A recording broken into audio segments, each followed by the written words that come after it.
Okay students, இப்போ சீக்கன் X graph எப்படி ட்ரா பண்ணுறதுன்னு பார்க்கலாம்.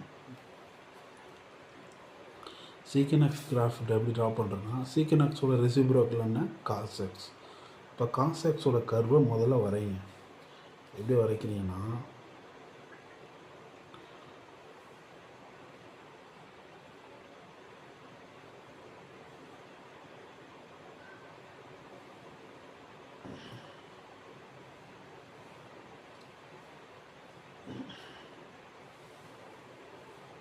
உங்களுக்கு தான் போகும் காஸ் எக்ஸோட கர்வு. சரிங்களா? காஸ் எக்ஸோட கர்வு இப்படி தான் போகும்.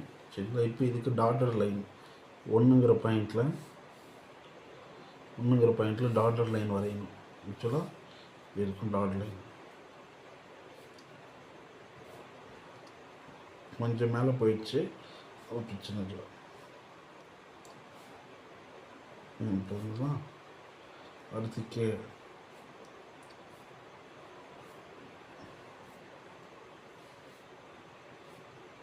இதுதான் டாட்டர் லைன். சரிங்களா?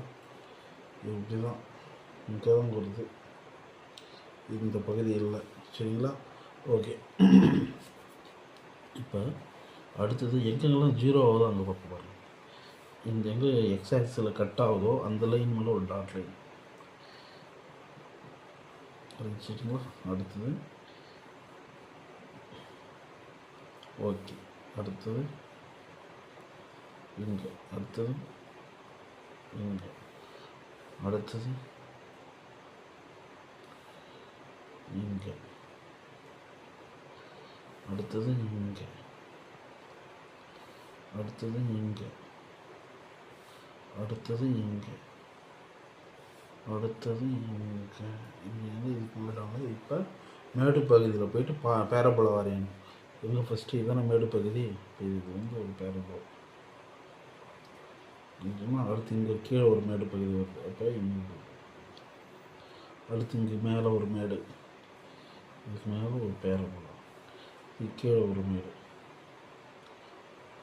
இங்கே பேரபோலா. அடுத்தது இங்கே ஒரு மேடு,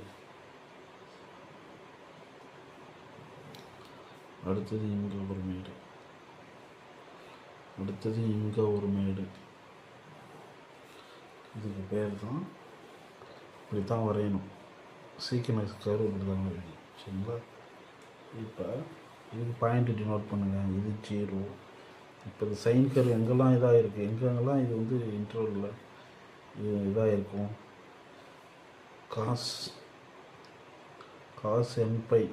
அப்போ இது வந்து இந்த பாயிண்ட் வந்து என்னது, காஸ் nπ 0. அப்போ π/2 cos π/2 -1, cos π/2 -1, cos 3π/2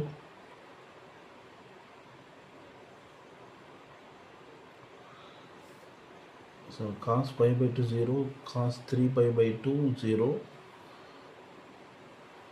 cos 5π/2 0, cos π/2 0. சரிங்களா? இந்த பாயிண்ட்லாம் 0 ஆகிடும். ஸோ இப்படி தான் ட்ராப் பண்ணணும்.